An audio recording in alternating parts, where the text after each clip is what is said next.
नमस्कार। आज कथा हवा खोर्धा विषय मो निज जिला विषय खोर्धार स्वर्णिम इतिहास खोर्धारे संगठित होइतिबा पाइक विद्रोह विषय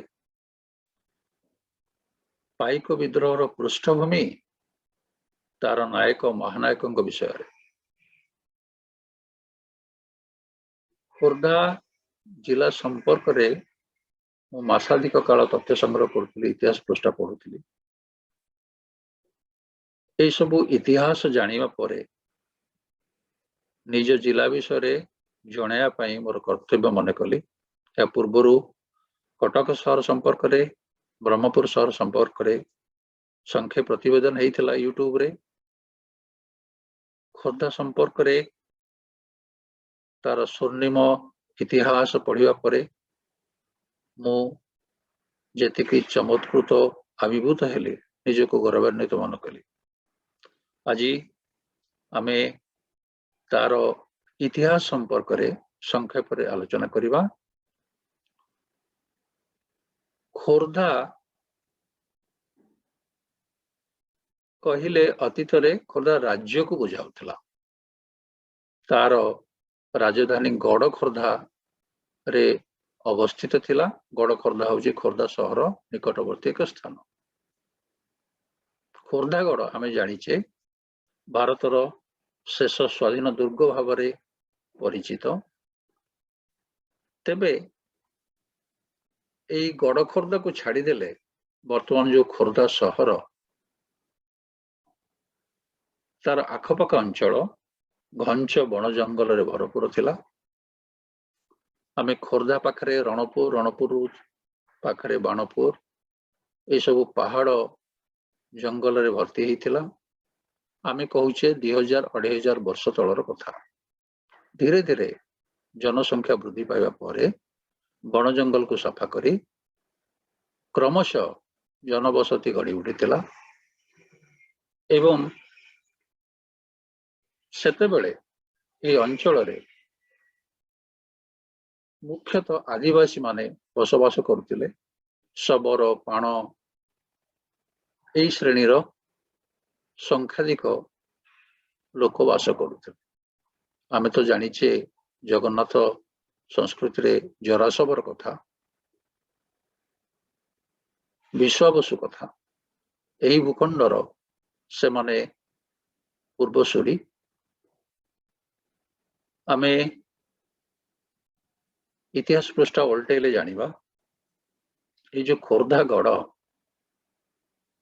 इतिहास पृष्ठ जहाँ जना पड़ुची 1568 मसीह राजा रामचंद्र देव द्वारा स्थापित होता। तापरे दीर्घ 235 वर्ष पर्यंत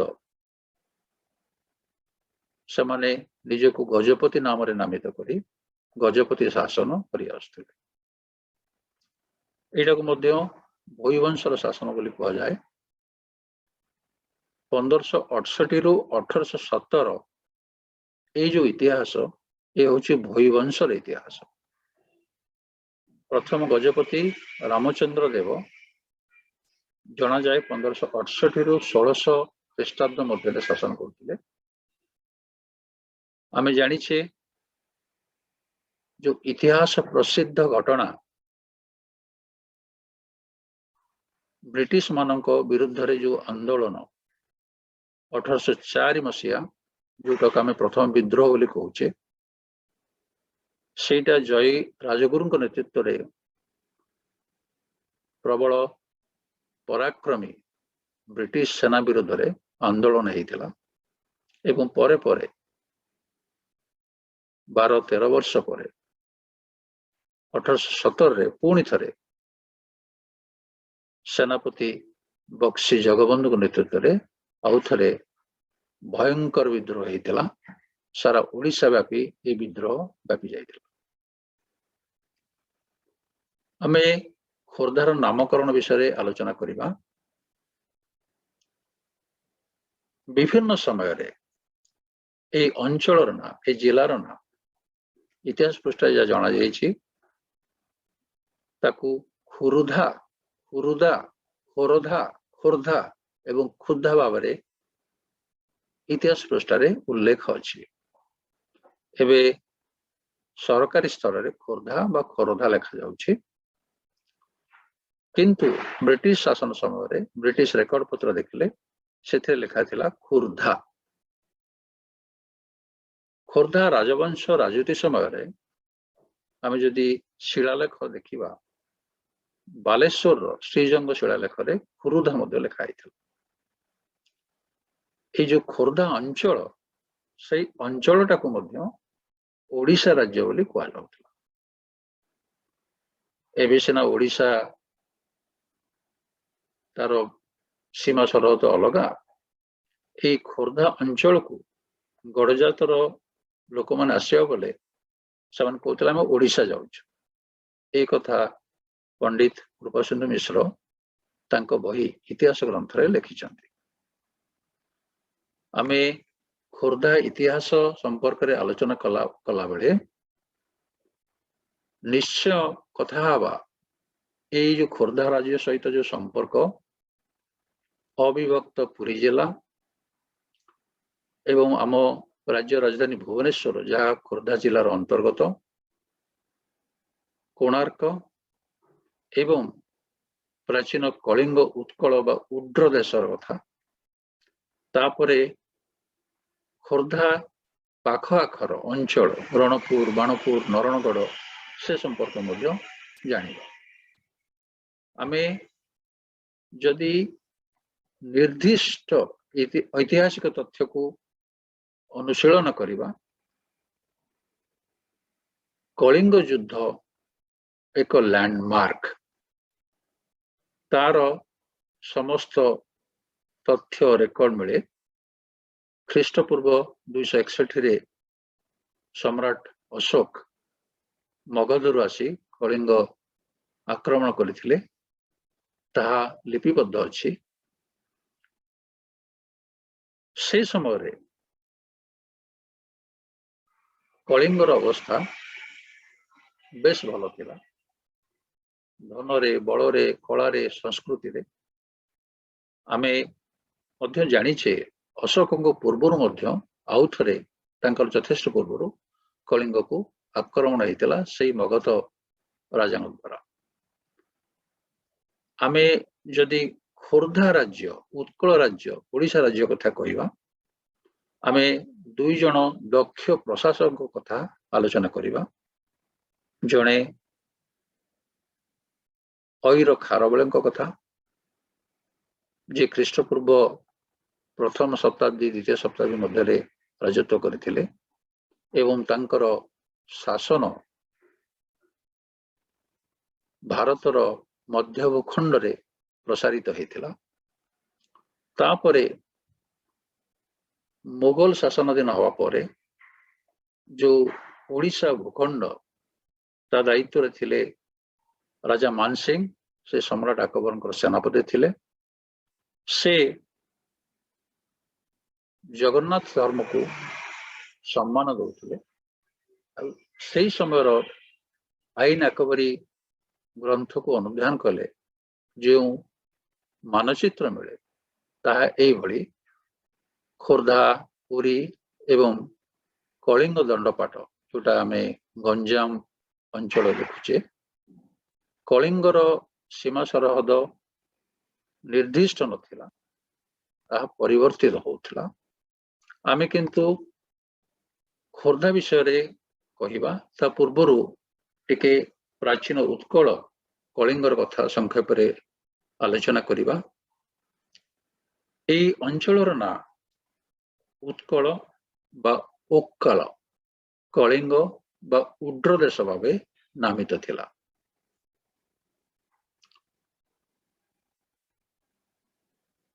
तथ्य जना पड़ी आमे जो कहूथिले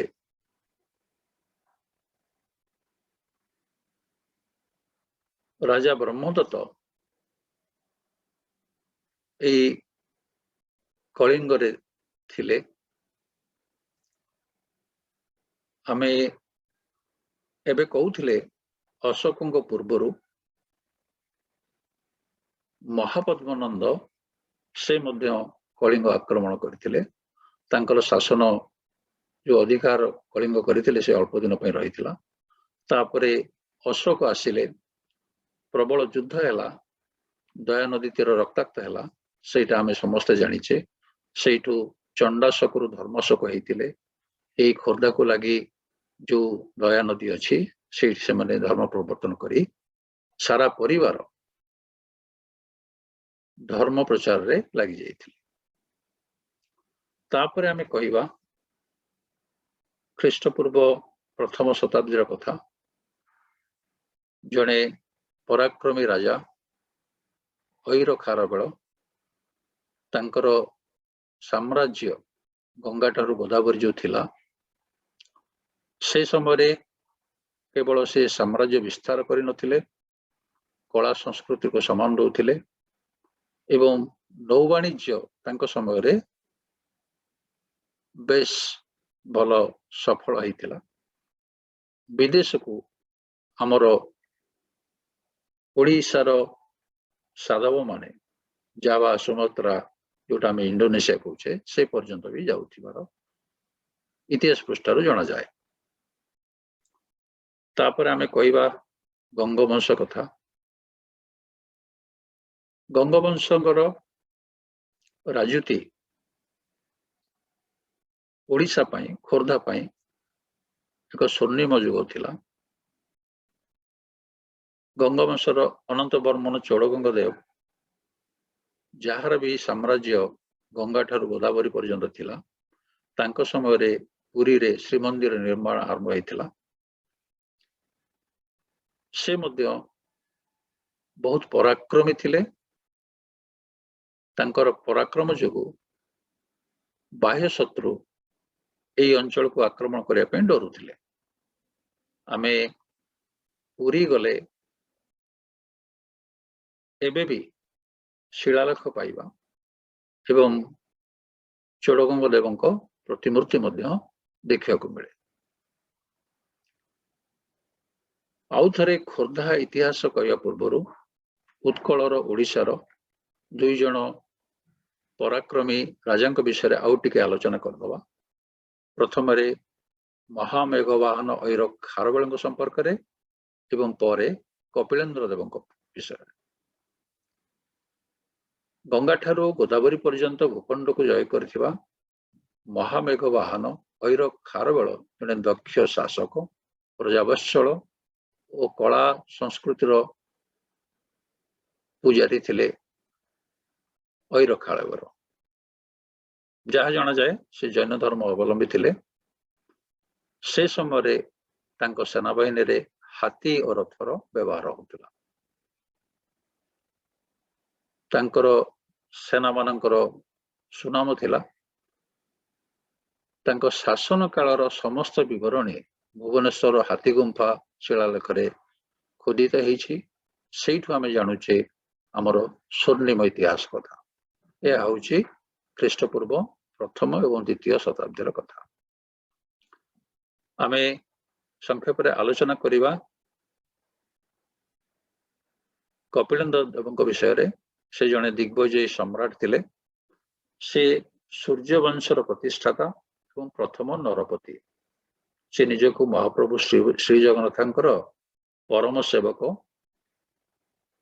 भावे नामित करथिले एवं निजको गजपति नाम रे से उपाधि रे भूषित करथिले तांकर साम्राज्य गंगा ठारू गोदावरी पर्यंत विस्तृत थिला तांकु गजपति गौड़ेश्वर नवकोटी कर्णाटक कलबर्गेश्वर उपाधि दिया जाइथिला गौड़ेश्वर अर्थ होउची गौड़ अर्थात बंगर अधीश्वर नवकोटी कर्णाटक कलबर्गेश्वर अर्थ होउची कर्णाटक बा विजयनगर साम्राज्यर अधिकारी कलबर्ग होउची बहामनीर साम्राज्यर पूर्वतन राजधानी तेणु से होउचंती 9 कोटी अधिवासी प्रभु तांकर नामर यह हूँ अर्थ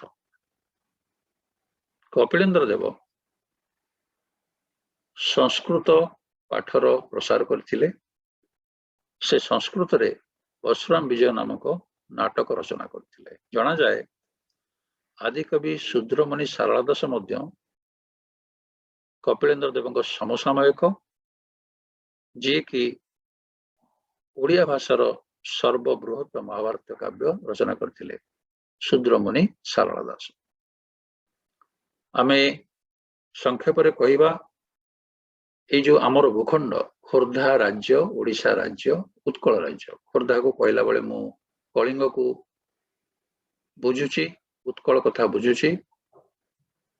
उत्कलीय माने सेतेबेले नौ वाणिज्य दक्ष थिले।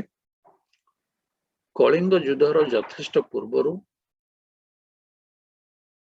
खारवेल समय पर्यंत एवं परे कपिलेन्द्र देव पर्यंत नौ वाणिज्यर प्रसार इतिहास पृष्ठु पढ़ा मिलता है। ये जो मानचित्र थिला एटा खारवेल समय चित्र तांकर साम्राज्य एवं से समय नौ वाणिज्यर प्रसार यथेष्ट घटी। एबे आमे केमिति बाह्य शत्रुर शिकार हैला ओडिशा राज्य खोर्धा राज्य पराधीन हला से संपर्क संक्षेप आलोचना करिवा। गंगवंश परे सूर्यवंशर राजा माने এই अंचल को शासन करथिले। प्रथम नृपति राजा कपिलेन्द्र देव तांको समय काल होछि 1435 रु 66। तांको पराक्रम रे मुसलमान राजा मान मध्य डरुथिले। सेमाने भय करुथिले आक्रमण करिया पय। कपिलेन्द्र देव पराक्रमी थिले। तांको परे पुरुषोत्तम देव एडे विशाल भूखंड साम्राज्य को चलाइया पय बहुत असुविधार सम्मुखीन होइतिले किंतु साम्राज्य बंचाई रखिथिले। पुरुषोत्तम देवଙ୍କ परे जो राजा माने उत्तराधिकारी हेले से माने एडे बड़ अंचल को बजाय रखा तांको पक्षरे संभव हैला नहीं। सर्वोपरि प्रतापरुद्र देव से श्री चैतन्य शरणापन्न हवा पर धर्म संकीर्तन पूजार्चना रे मनोनिवेश करथिले। यह परोक्ष रे बाह्य शत्रु को सुजोग देइथिला आक्रमण करिया। प्रतापरुद्र तांकर मृत्यु घटिथिला 1540 मसीह रे। तांको परे मुकुंद देव गृह शत्रुर शिकार हेले। निजर लोक तांको मारी देइथिले 1568 मसीह रे। या परे परे अफगान रूलर्स जो माने बंग प्रदेश रे आधिपत्य थिला से माने ये अंचल को दखल को नहीं जाइथिले। आमे कहिचे से समय केमती ये अंचल ना बदलुथिला जहाँ जना जाए एटा किछि आदिवासी जहाँ को उड्र बोली कह जाउथिला से मानकर देश भावे उड्र देश बा ओडिशा बोली नामित होइथिला। और ब्रिटिश शासन समय रे ओडिशा को ओरिसा बोली से माने उच्चारण करी लिपिबद्ध करथिले। तापर हमें देखिबा केमती मुसलमान शासक तापर केमती मुगल शासक तापर मराठा शासक केमती आक्रमण करी अधिकार को नहीं थिले। 1568 मसीह रे सुल्तान सुलेमान खान का रानी से समय से ओडिशा आक्रमण करथिले। ओडिशा को दखल नबा परे तांकर सेनापति इस्माइल खान लोधी को ओडिशार मुख्य सेतेबेले गवर्नर बोली कहउतला भावे नियुक्ति देथिले। सेतेबेले दिल्ली रे थांती अकबर प्रबल प्रतापी तांकर दक्ष सेनापति राजा मोहन सिंह से आक्रमण कले। ଯୁଦ୍ଧରେ ସୁଲେମାନ କରାନି ତାଙ୍କ ସହିତ ସନ୍ଧି ହେଲା। ସେମାନେ ସନ୍ଧି ଅନୁସାରେ କିଛି ଅଞ୍ଚଳ ଛାଡ଼ିବାକୁ ବାଧ୍ୟ ହେଲେ। ସେତେବେଳେ ଥାଆନ୍ତି ପ୍ରତିନିଧି ନାସିର ଖାଁ। ସେ ଚୁକ୍ତି ଅନୁସାରେ ତାଙ୍କୁ କୁହାଯାଇଥିଲା ପୁରୀରେ ଜଗନ୍ନାଥ ମନ୍ଦିରରେ ହସ୍ତକ୍ଷେପ ନ କରିବା ପାଇଁ, କିନ୍ତୁ ଜଗନ୍ନାଥ ମନ୍ଦିରରେ ଥିବା ଧନ ସମ୍ପତ୍ତି ଲୋଭରେ ସେ ଚୁକ୍ତିର ଖିଲାପ କରି ବାରମ୍ବାର ଆକ୍ରମଣ କଲେ। ସେତେବେଳେ ରାଜା ମାନସିଂ 1592 ମସିହାରେ ଆକ୍ରମଣ କରି ନାସିର ଖାଁଙ୍କୁ ପରାସ୍ତ କଲେ। ତାପରେ ପୂର୍ଣ୍ଣ ଦଖଲରେ ଆସିଲା ମୋଗଲ ସାମ୍ରାଜ୍ୟର ସାରା ଓଡ଼ିଶା ପ୍ରଦେଶ। ରାଜା ମାନସିଂଙ୍କ ସମୟରେ ସେତେବେଳେ ଥାଆନ୍ତି ଖୋର୍ଦ୍ଧାର ରାଜା ରାମଚନ୍ଦ୍ର ଦେବ। ଯେହେତୁ ଆକବର ଏବଂ ତାଙ୍କ ପ୍ରତିନିଧି ରାଜା ମାନସିଂ ଶ୍ରୀମନ୍ଦିର ଏବଂ ହିନ୍ଦୁ ରାଜାମାନଙ୍କୁ ସମ୍ମାନ ଦଉଥିଲେ, ଟିକସ ନେଇଯିବା ପରେ ଆନ୍ତରୀଣ ମାମଲାରେ ସେମାନେ କିଛି ହସ୍ତକ୍ଷେପ କରୁନଥିଲେ। ରାମଚନ୍ଦ୍ର ଦେବ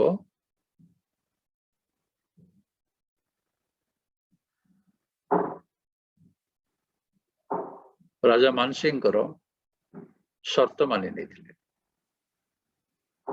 ଆମେ ଆଉ ଟିକେ ଆଲୋଚନା କରିବା ଖୋର୍ଦ୍ଧା ସମ୍ପର୍କରେ।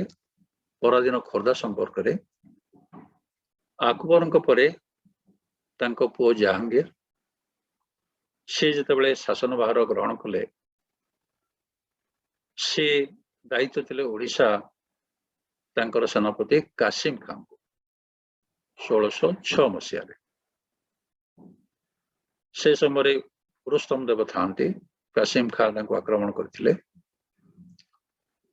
1617ରୁ 21 ମଧ୍ୟରେ ବହୁବାର ଓଡ଼ିଶା, ପୁରୀ, ଖୋର୍ଦ୍ଧା ମୋଗଲ ଶାସକ ମାନଙ୍କର ଆକ୍ରମଣର ଶିକାର ହେଇଛନ୍ତି। ହାରିଛନ୍ତି ପୁରସ୍ତମ ଦେବ। ଯୁଦ୍ଧରେ ହାରିବା ପରେ ସେ ଯୁଦ୍ଧ ଛାଡ଼ି ପଳାୟନ କରିଥିଲେ ଏବଂ ଶେଷରେ ସେ 1622ରେ ମୃତ୍ୟୁବରଣ କରିଥିଲେ। ତାଙ୍କ ପୁଅ ନରସିଂହ ଦେବ ରାଜା ହେଲେ। ସେ ସମୟକୁ ଜାହାଙ୍ଗୀରଙ୍କ ପରେ ଶାହଜାହାନ ଦିଲ୍ଲୀର ଅଧୀଶ୍ୱର ହେଇଥାନ୍ତି। ସେ ସମୟରେ ଓଡ଼ିଶା ରାଜ୍ୟକୁ ସୁବା କୁହାଯାଏ। ଓଡ଼ିଶା ସୁବାର ଯିଏ ପ୍ରତିନିଧି ତାଙ୍କୁ ସୁବେଦାର କହୁଥିଲେ। ସେ ଓଡ଼ିଶା ସୁବାର ରାଜଧାନୀ ସେତେବେଳକୁ କଟକ କରାଯାଇଥିଲା। 1647 ମସିହା କଥା। ନରସିଂହ ଦେବ ମୋଗଲ ଆକ୍ରମଣର ଶିକାର ହେଲେ। ସେତେବେଳେ ସେନାପତି ଫତେହ ଖାଁ ତାଙ୍କୁ ପରାସ୍ତ କଲେ ଏବଂ ସେଇଠି ସେ ନିହତ ହେଲେ ନରସିଂହ ଦେବ। 1727 ବେଳକୁ ସୁଜୟଦେବଙ୍କ ପୁଅ ତାକି ଖାଁ ସେ ଓଡ଼ିଶାର ମୁଖ୍ୟ ହେଲେ, ଗଭର୍ଣ୍ଣର ହେଲେ। ସେତେବେଳକୁ ରାମଚନ୍ଦ୍ର ଦେବ ଦ୍ୱିତୀୟ ଗଜପତି ଥାଆନ୍ତି। ତାକି ଖାଁ ଆକ୍ରମଣ କଲେ। ରାମଚନ୍ଦ୍ର ଦେବ ବନ୍ଦୀ ହେଲେ। ତାଙ୍କୁ ବାଧ୍ୟ କରାଯାଇଥିଲା ଇସଲାମ ଧର୍ମ ଗ୍ରହଣ କରିବା ପାଇଁ ବୋଲି ଶୁଣାଯାଏ। କିନ୍ତୁ ରାମଚନ୍ଦ୍ର ଦେବ ଶରଣାପନ୍ନ ହେବା ପରେ କିଛି ସର୍ତ୍ତ ସହିତ ତାଙ୍କୁ ଛାଡ଼ି ଦିଆଯାଇଥିଲା। ସେ ଜଗନ୍ନାଥଙ୍କ ଶରଣାପନ୍ନ ଥିଲେ। ଜଗନ୍ନାଥଙ୍କ ଦର୍ଶନରେ ସେ ବାରମ୍ବାର ପୁରୀ ଯାଉଥିବାରୁ ତାକି ଖାଁ ରାଗି ଯାଇଥିଲେ। ତେଣୁ ତାଙ୍କୁ ପୁଣି ଥରେ ପରାସ୍ତ କରି ତାଙ୍କ ପୁଅ ଭାଗୀରଥୀଙ୍କୁ ଉତ୍ତରାଧିକାରୀ ଭାବେ ଘୋଷଣା କରିଥିଲେ ତାକି ଖାଁ। ଏଇ ତାକି ଖାଁଙ୍କ ସମୟରେ ଓଡ଼ିଶାର ବିଭିନ୍ନ कोण अनुकोणरे अनेक इस्लामिक मॉन्यूमेंट तैयारी होता मस्जिद तैयारी होता साकी खां 1734 मसीह मृत्युवरण कले तांको परे ओडिशार दायित्व रहिले मुर्शिद कुली खां तांको रुस्तम जंग बोली मतो कहउथिले से किंतु पुरी रे पूजा पाई पूजा अर्चना पाई अनुमति देथिले एवं रामचंद्र देव को विवाह संपर्क रे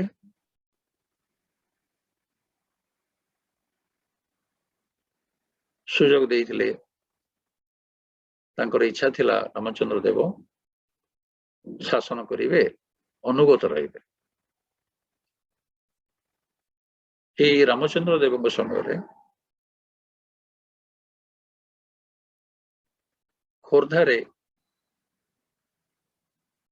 वीरकेशरी देव थिले रामचंद्र देव को परे आमे जानिछे बाह्य आक्रमण समय रे केमिति जगन्नाथंकर मूर्ति अपवित्र हवा भय बारंबार विग्रह को बाहर को नहीं जाउथला लुचेया पाई बारंबार नहीं जाइथला 1736 मसीह 1750 मसीह एकाधिक बार गोपन रखा जाइथला तीन ठाकुर को तापरे पश्चिम भारत रे मराठा शासक पराक्रम बढ़िबारे लगी था से माने आक्रमण कले 1751 रे अलीवर्दी खां हारिया परे मराठा वीर राघोजी भोंसले ओडिशा अधिकार करथिले 1751 मसीह तापरे आमे जानिछे केमती 1803 बेलू सारा ओडिशा ब्रिटिश सेना अधिकार को आसथिला से माने मराठा वीर राघोजी सेना बाहिनी को परास्त करथिले आमे संक्षेप रे कहवा केमिति मराठा माने पराभूत होइतिले सेते बेले दक्षिणरू कर्नेल हारकोट विशाल सेना धरी गंजाम अतिक्रम करी खोर्धा पर्यंत आसीथिले आउ कर्नेल फर्गुसन को कहा जाइथिला उत्तररू बालेश्वर पटू आउ एक विशाल सेना बाहिनी नहीं आसिया पई कटक को सेते कटक राजधानी थाए कटकर बारबाटी दुर्ग भितर मराठार सैन्य मान को तोप मुहरे उड़ाई दे तांको परास्त करथिले राघोजी भोंसले तांको सैन्य बाहिनी पलायन करथिले इतिहास पृष्ठा कहे देवगढ़ पाखरे तांकर चुक्ति हेतिला से माने अनुगत्य स्वीकार करथिले सारा ओडिशा को ब्रिटिश को समर्पण कर देथिले एही क्रम रे ओडिशा खोर्धा राज्य ब्रिटिश शासन दिन हेतिला संक्षेप रे कहवा आमे जय राजगुरु विषय रे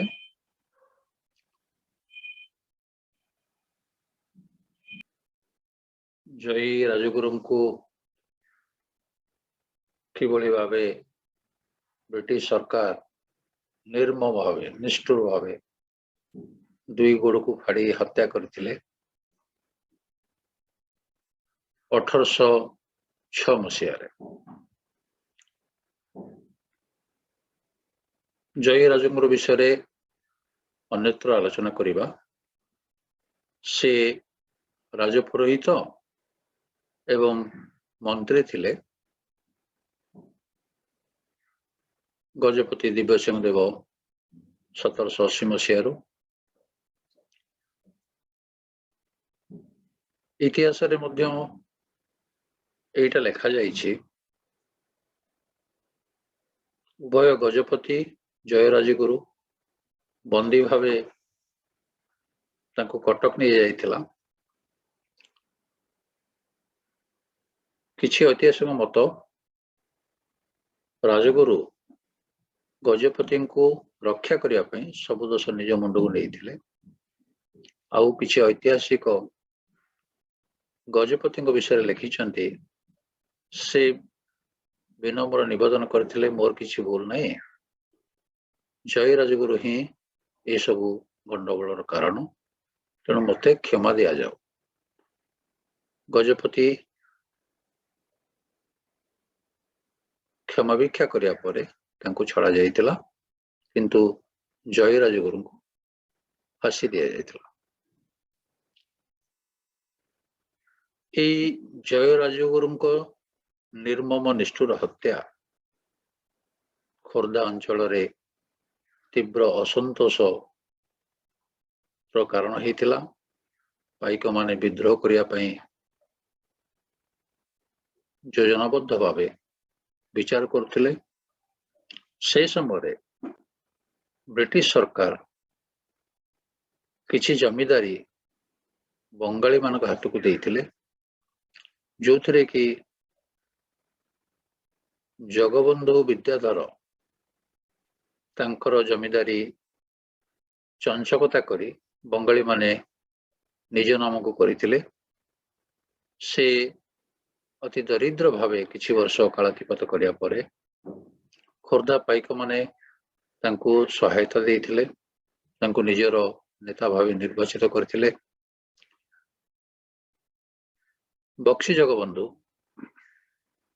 मौका खोजुथिले केमती एई ब्रिटिश सेना मानकु शास्ति देवा पई पाने चखिया। आमे एबे पाइक विद्रोह विषय आउ टिके आलोचना करिबा। 1870 मसीह रे आमे एबे कहिथिले बक्सी जगबंधु विद्याधर से पाइक मानकु एकाठी करथिले किंतु आमे टिके आलोचना करिबा तांको संगरे किए कांदरे कांद मिले ए दुस्साहसिक काम रे आगबर हेतिले। आमे आलोचना करिबा केमिति घुमुसर अंचल कंध पाइक माने प्रथमे बाणपुर आसथिले, बाणपुर पुणे चिलिका दे खोर्धा आसथिले। बक्सींकर प्रधान सहयोगी थिले भाटपड़ा दलबेहरा दीनबंधु सामंतराय, पंचपल्ली दलबेहरा हरिमान सिंह, छत्रगढ़ विषयी रथी सामंत सिंगार एवं औरंग अंचल पाइक सरदार मान। दीनबंधु सामंतराय निज अधीन थिबा 100 पाइक तांको सह जो घुमुसर अंचल कंध पाइक मान आसथिले से माने इंग्रेज मानक विरुद्ध लुटपाट कले। से माने घुमुसर रु बाणपुर पर्यंत जो जंगल इलाका अच्छी से जंगल देके आसथिले। बाणपुर रे थिबा पाइक घुमुसर कंध पाइक से माने एकत्र हे गले। से माने बाणपुर रे बक्सी जगबंधु नेतृत्व रे ऐतिहासिक पाइक विद्रोह आरंभ कर देले। इतिहास पृष्ठ जना जाए विद्रोही माने सबू सरकारी ऑफिस पोड़ी देइथिले, छारखार कर देइथिले। खजाना खाना सेत बलर 15,000 टंका जहाँकि एबे 15 कोटी रु अधिका हबो से माने सबू विद्रोही माने लुटि नहीं। चाहू चाहू यही विद्रोह सबुआड़ को व्यापीगला, सारा खोर्धा राज्य को व्यापीगला, भयंकर बेगर व्यापीगला। पाइक विद्रोह समय रे बाणपुर, पांचगड़, खोर्धा, रंगपड़ा, कणास, पुरी, पिपिली, बालकाटी, चंदका विभिन्न स्थान रे समय समय संग्राम तुआकु तुआ लगे लगला। एटा इंग्रेज मान मुंड बथार कारण है। एटा एमती दीर्घ 8 वर्ष 1870 रु 1825 पर्यंत लगी रही। आमे पुणी थे कहवा बाणपुर औरंगागढ़ दलबेहरा कृतिवास पाठशाणी नेतृत्व में किछि समय पाए जून मास 1836 मसीह समग्र ब्रिटिश सेना अधिकारी मान विताड़ित कराइला। अधीन को पलि आसला बाणपुर। खोर्धा राजपथ रे आमे देखिबा एई वीर पाइक मानकर प्रतिमूर्ति पंच पाइक वीर जय राजगुरु बक्सी जगबंधु पिंडिकी बाहुबलेन्द्र कृतिवास पाठशाणी एवं तापंग दलबेहरा प्रतिमूर्ति ये सब स्थापन है। आम सबुठ मजा विषय सबुठ गूढ़ तत्व ये जो पाइक शब्द ता विषय टी आलोचना करवा। प्रकृति पाइक माने किए ए संपर्क तो विभिन्न तथ्य अच्छी। कृपासिंधु मिश्र जो उत्कल इतिहास बही लिखाई ताको अनुधान कले यही वर्णना अच्छी। आमर जो ओडिशार आदिवासी ओड्र से माने क्षेत्रीय थिले पतित क्षेत्रीय भी कह जाउथि। मुख्य काम हला युद्ध करिबा। गंगवंशर राजत्व काल से माने सैन्य बोली गणा जाउथिले। से ओड्र नाम अनुसार मुसलमान माने ए देश को ओडिशा नाम देइथिले। गंगवंश सूर्यवंशर राजत्व बेले ए देशर ना विभिन्न नाम अनुसार डका जाउथिला। एई क्षेत्रीय माने जमी जागिरी पाई राजा मानकर सहायता करथिले। खोर्धारे भोईवंश राजत्व आरंभ होला। से भोईवंश राजत्व समय राजांकर दरकार थिला सिपाही से माने किछि वीर पाइक मानकु जमी जागिरी भाव दौथिले और सेमानक बसति जोगे से खोर्धा को मध्य ओडिशा बोली कह जाउथला। एई ओड्र पाइक माने मुख्यतः पदातिक सैन्य भाव कार्य करथिले। खोर्धारे बसति करिया परे सेमानकर पारंपरिक युद्ध सह कृषि मध्य वृत्ति तांकर अपणाइथिले। राजांग ठारू पाइथिबा जागिरी जमी सेतरे कर दउनथिले। निष्कर भाव चाष करी जहाँ उपार्जन करथिले सेटा तांकर थिला। किंतु जेतेबेले युद्ध आशंका आसुतला सेमाने राजांग पई जीवा पई बाध्य होउथिले। सेमानकर सामरिक शिक्षा श्रृंखला एवं राजा और सेनापति जो भक्ति विश्वास सेटा अटल थिला। युद्ध क्षेत्र में सेमानकर साहस इंग्रेज मानकु मध्य आश्चर्य कर देइथिला। ये जो पंडित कृपासिंधु मिश्र को जो इतिहास लिखाई ता अनुसार जदि आम अस्त्र शस्त्र व्यवहार और वेशभूषा देखा पाइक मान को साधारणतः तीन भाग विभक्त कराई। प्रथम पहाड़ी पाइक सेमानकर शस्त्र होछि लंबा सीधा तलवारी काठरे चमछाणी लुहा गोबथिबा अस्त्र भी थिला। ये पहाड़ी पाइक माने दुर्ग जगुथिले राजनगर जगुथिले। द्वितीय प्रकार हेले बणुआ पाइक एमाने बण जंगल रे युद्ध करि पारंती। तांकर प्रथम होला धनुषर एमानकर प्रधान अस्त्र। परे परे सेमान मध्य बंदूक रखिले। एमाने जेतेबेले युद्ध अभियान हबो सेमाने सदल बळे बाहरिबे। तृतीय श्रेणी पाइक होउछन ढेंकिया पाइक। सेमानक पारे धनुषर थिला खंडा थिला। राजांक आदेश रे पूरा अंचल रे जो साधारण शांति रक्षा पई एवं ता संगे संगे शत्रु संगे युद्ध करिया पई उभय कार्य पई सेमाने सदा प्रस्तुत थिले। तांकर वेशभूषा हला मुंडरे टोपी थिला। सारा शरीर रे व्याघ्र चर्म रे आवृत थिला। मस्तक रे मस्त बड़ सिंदूर टपा थिला। ए सब वेशभूषा रे सेमाने भीषण देखा जाउथिले। जो अंचल को गले जदि किछि अराजकता थाए एमानक उपस्थिति यथेष्ट थिला शांति बजाय रखा। आमे संक्षेप बक्सी जगबंधु विद्याधर कथा आउटिके आलोचना करदबा जेहेतु से मुख्य नायक थिले। बक्सी जगबंधु तांकर पुराण होछि जगबंधु विद्याधर महापात्र ब्रह्मर्व राय। वंश परंपरा क्रमे खोर्धा राजवंशर बक्सी व प्रधान सेनापतिर कार्य तुलाउथिले।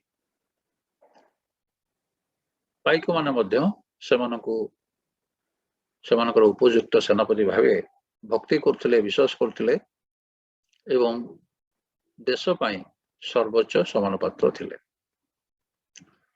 1817 ମସିହା ବେଳକୁ ଆମେ ଯୋଉ କହିଥିଲେ ତାର 10-12 ବର୍ଷ ପର୍ଯ୍ୟନ୍ତ ବକ୍ସି ଦରିଦ୍ର ଭାବେ ଅତି ଦୟନୀୟ ଭାବେ କାଳାତିପାତ କରୁଥିଲେ। ତାଙ୍କର ଜମିଦାରୀ ସବୁ ଜମି ଜମା ସବୁ ହଡପ କରି ନେଇଥିଲେ। ଖୋର୍ଦ୍ଧାର ପାଇକ ବନ୍ଧୁମାନେ ତାଙ୍କୁ ପୃଷ୍ଠପୋଷକତା କରି ସମର୍ଥନ ଜଣାଇଥିଲେ। ଆମେ ଯୋଉ ବାଣପୁର ବିଦ୍ରୋହ କଥା କହିଲେ, ଗୁମୁସରୁ କେମିତି 400 କନ୍ଧ ବାଣପୁର ଅକ୍ତିଆର କରିବା ପରେ ସେମାନେ ଖୋର୍ଦ୍ଧାରେ ମଧ୍ୟ ଆସିକି ବିଦ୍ରୋହ ଆରମ୍ଭ କଲେ। ଏହି ବିଦ୍ରୋହର ନେତୃତ୍ୱ ନେଇଥିଲେ ବକ୍ସି ଜଗବନ୍ଧୁ ବିଦ୍ୟାଧର ମହାପାତ୍ର। ସେହି ସମୟରେ ବାଣପୁର ବିଜୟ ପରେ ଖୋର୍ଦ୍ଧାରେ ମଧ୍ୟ ସମସ୍ତ ସରକାରୀ ଅଫିସ କୋଠା ନିଆଁ ଲଗାଇ ଦେଇଥିଲେ।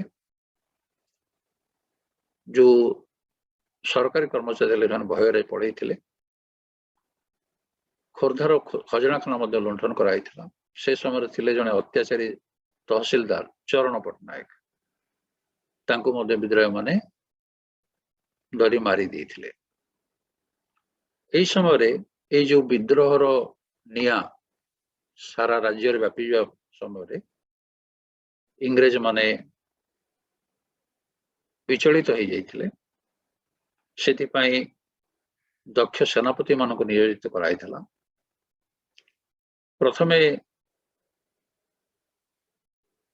ଖୋର୍ଦ୍ଧା ଆଉ ପିପିଲି এই ଦୁଇ ଅଞ୍ଚଳକୁ କେମିତି ବିଦ୍ରୋହୀ ମାନଙ୍କ କବଳରୁ ରକ୍ଷା କରିବେ ସେଥିପାଇଁ ସେମାନେ ଚିନ୍ତା କଲେ। ପ୍ରଥମେ କଟକରୁ 60 ଜଣ ସିପାହୀଙ୍କ ସଶସ୍ତ୍ର ସିପାହୀଙ୍କ ସହିତ ମାଜିଷ୍ଟ୍ରେଟ ଇମ୍ଫି ସେ ଆସିଥିଲେ। ଭୁବନେଶ୍ୱରରୁ ଖୋର୍ଦ୍ଧା ବାଟରେ ଯୋଉ ଗଙ୍ଗପଡା ଅଛି, ପାଇକ ମାନେ ଖବର ପାଇଲେ ବ୍ରିଟିଶ ସେନା ଧରି ଇମ୍ଫି ଆସୁଛନ୍ତି। ସେ ରାସ୍ତାକୁ ଅବରୋଧ କରିଥିଲେ। ଗୋଳାବାରୁଦ ସେଠି ରଖିଥିଲେ ଏବଂ ପ୍ରାୟ ସେଠି ପହଞ୍ଚିଲା ବେଳକୁ ସନ୍ଧ୍ୟା ହେଇ ଆସୁଥାଏ। ସେହି ସମୟରେ ପାଇକମାନେ ବିଦ୍ରୋହୀ ପାଇକମାନେ ପ୍ରବଳ ଗୁଳି ମାଡ଼ କରିଥିଲେ। ପାଇକମାନଙ୍କର ଅତର୍କିତ ଆକ୍ରମଣରେ ଛତ୍ରଭଙ୍ଗ ଦେଇ ମାଜିଷ୍ଟ୍ରେଟ ଏମ୍ପି ଆଉ ସିପାହୀ ମାନେ ପଳାୟନ କରିଥିଲେ ପିପିଲି ବାଟ ଦେଇକରି। ସେଠି ମଧ୍ୟ ସେମାନଙ୍କୁ ଆକ୍ରମଣର ସମ୍ମୁଖୀନ ହେବାକୁ ପଡିଥିଲା। ଇଏ ହେଉଛି 1817 ମସିହା ଏପ୍ରିଲ ମାସର ଘଟଣା। ତାପରେ 10 ଦିନ ପରେ ପୁରୀର ପାଖାପାଖି ଯୋଉ ଜଙ୍ଗଲ ଥିଲା ସେ ଭିତରେ ଲୁଚିଥିଲେ ଯୋଉ ପାଇକ ବିଦ୍ରୋହୀ ମାନେ ସବୁ ଦିଗରୁ ପୁରୀରେ ଘେରିଗଲେ। ଇଂରେଜ ସୈନ୍ୟକୁ ଆକ୍ରମଣ କଲେ। ପ୍ରାୟ 2 ଦିନ ଧରି ପ୍ରବଳ ଯୁଦ୍ଧ ହେଲା। ଏଇ ସବୁ ଅରାଜକତା ବିଦ୍ରୋହର ଖବର ବ୍ରିଟିଶ ସେନାର ଚିନ୍ତାର କାରଣ ବଢିଗଲା। ଶେଷରେ ସେମାନେ ଜଣେ ଦୁର୍ଦ୍ଧର୍ଷ ସେନାପତିକୁ ଦାୟିତ୍ୱ ଦେଲେ। ଶେଷରେ ସେନାପତି ହାମିଲଟନ ଆସିଲେ।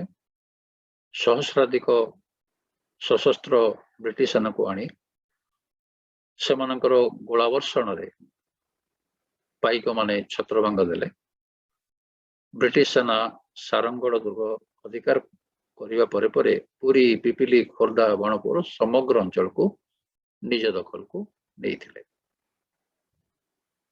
ମାସେ 2 ମାସ ଭିତରେ ବ୍ରିଟିଶ ସେନା ଆଗରେ ପାଇକ ବିଦ୍ରୋହ ପରାଭୂତ ହେଇଥିଲା।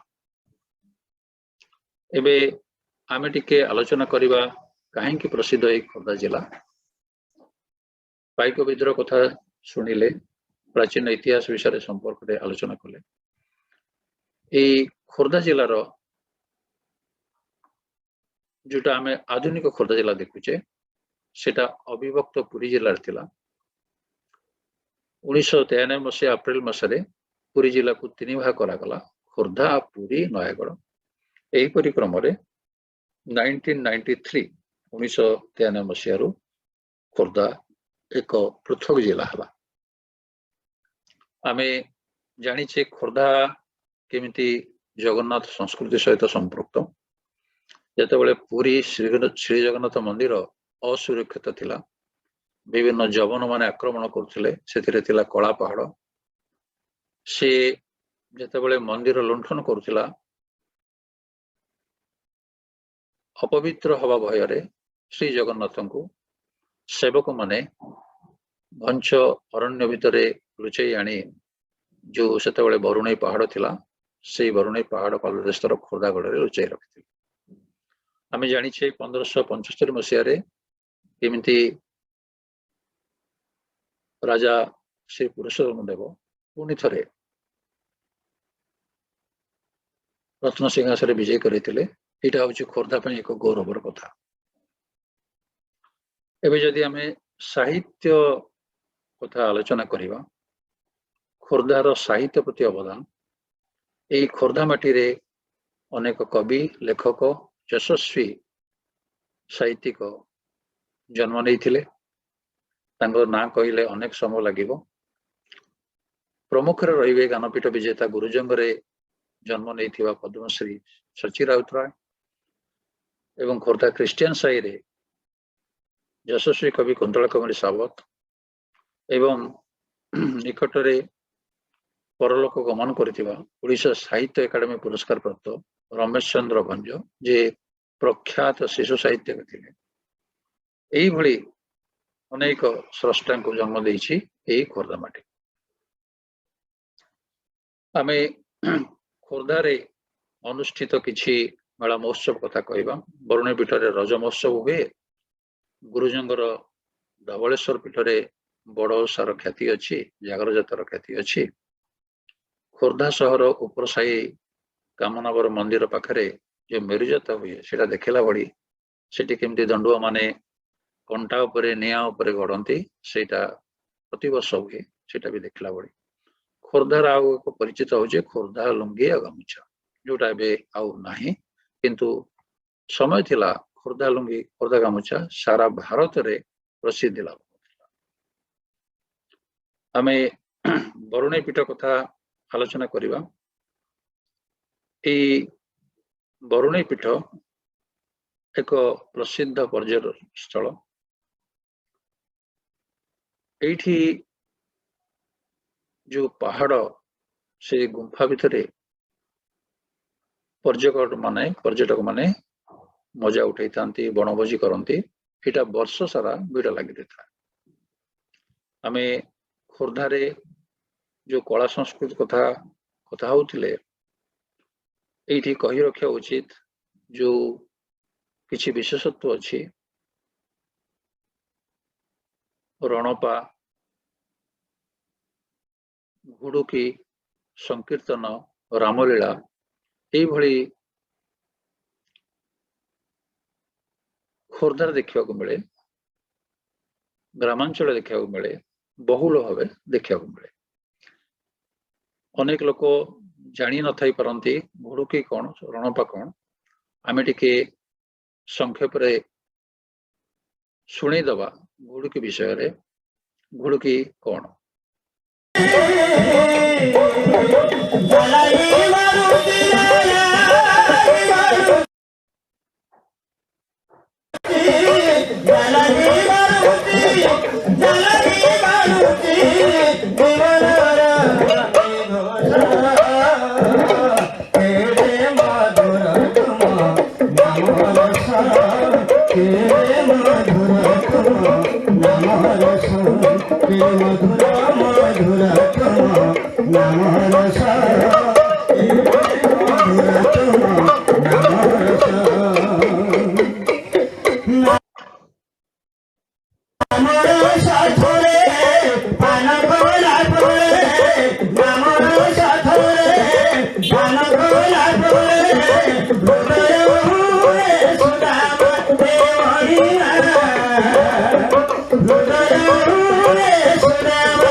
एटा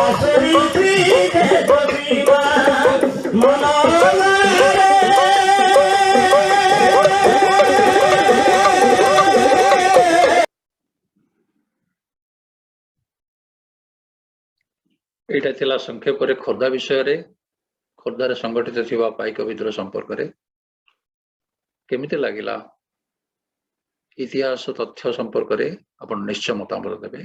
नमस्कार।